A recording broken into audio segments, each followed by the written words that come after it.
시작했는데 트럼프는 10% 미국에 들어오는 모든 상품은 최소 10%를 지불해야 되는 겁니다. 관세를. 시장 접근세라고 볼 수 있고 일종의 통행세라도 볼 수 있는 거죠. 기본 관세가 10%다. 이게 이제 발효가 되는 겁니다. 발효가 토요일부터 미국 동부 시간 토요일 12시 1분부터 이제 발효가 되니까 모든 나라 그리고 수입되는 거의 모든 상품 모든 상품에 대해서 발효가 되는데 대개 이제 이 도널드 트럼프 대통령은 사업가고 본인의 저서도 여러분들 딜이라는 그런 표현이 있을 겁니다.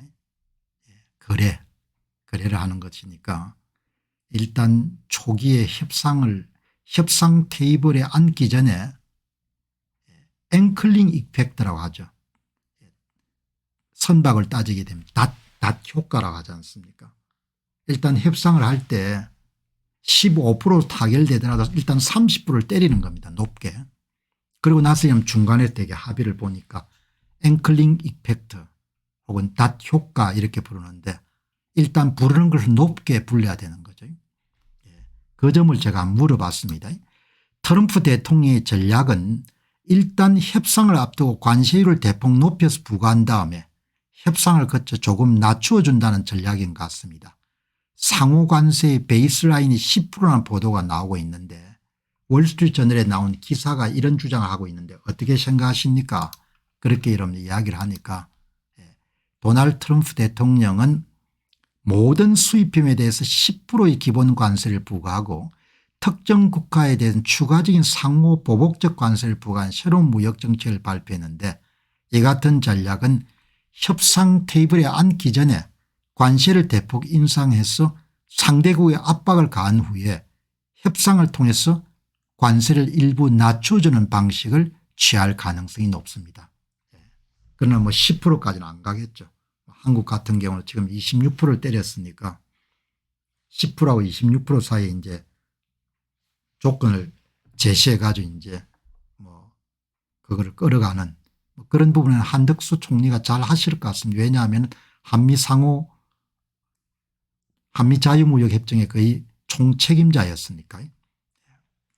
자, 여기 이제 보시면은 여기 이제 아드킴이라는 미국에 사시는 분이 재미난 글을 이야기했네요. 핵심은 뭔가 하니까 이게 경제학의 게임 이론에서 이야기하는 죄수의 딜레마에 뽑기 때문에 관세 부과 대상이 되는 모든 국가들이 서로 정보를 교환해 가지고 공동으로 미국에 대응하게 되면은 관세 부과 대상이 된 국가들이 승리할 가능성이 있지만 그러나 그렇게 될 가능성이 거의 없기 때문에 미국이 관세 전쟁에 승리할 가능성이 매우 높다. 그런 이야기를 아드킴 님이 이야기하는데 아마 게임 이론을 조금 기초라도 아는 사람들은 대부분 동의할 겁니다. 재수의 딜레마 관점에서 본 트럼프의 상호 관세와 한국의 대처. 트럼프 대통령의 관세 정책을 무효화하기 위해서는 상호 관세의 대상이 되는 국가들이 서로 협력해야 되는데 협력을 해서 공동 보조를 취하게 되면은 트럼프 관세 정책을 무력화시킬 가능성이 높은데 현실적으로 그럴 가능성이 거의 없는 거죠.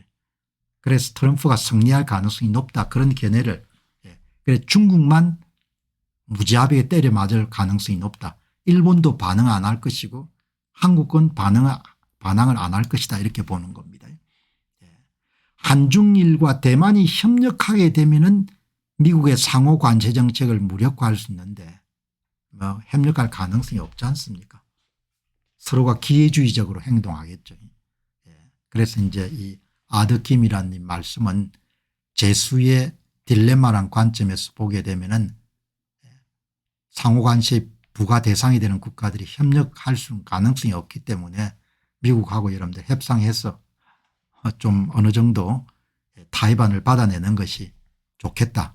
그런 내용을 학술적으로 표현했네요. 재수의 딜레마는 두 사람이 협력할지 아니면 배신할지를 선택하는 건데 두 사람이 범죄를 저지른 혐의로 경찰서에 끌려갔을 때 두 사람이 입을 맞추게 되면은 두 사람이 다 윈윈 승리할 수가 있지만 두 사람이 입을 맞추지 않고 한 사람은 배신하고 한 사람은 이런 배신하지 않으면 배신한 사람이 이익을 얻는 그런 구조가 바로 죄수의 딜레마죠.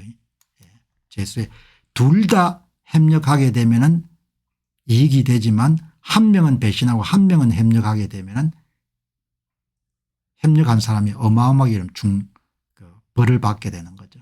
그래서 협력이 이루어질 가능성이 낮은 거죠.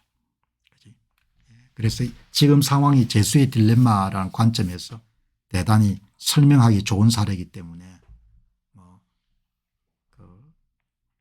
트럼프 대통령의 관세 정책이 효과를 발휘할 그런 가능성이 매우 높다는 거죠. 어마어마하게 이런 용기를 필요로 하는 그런 정책입니다. 이 트럼프 대통령이 갖고 있는 그런 확신이나 이런 것을 깨기가 힘들 것 같아요. 중국이 여러분들 보복 관세를 때리겠다 그렇게 하니까 금요일 날 오후에 여러분들 추르스라는 SNS를 통해 가지고 그렇게 경고하지 않습니까? 중국이 상대를 잘못 고른 것 같다. 그렇게 보복 관세를 때리게 되면은 우리가 추가 조치를 취하겠다 그렇게 이야기하지 않습니까? 그러니까 참 이제 우리 한국 사람들이 피해자지 않습니까? 왜냐하면은 우리가 미국 사정은 알 게 없고 일단 25%의 관세를 때려 맞기 때문에 그렇다고 우리가 미국의 이런 보복 관세를 쓸 수도 없고 그러니까 이익도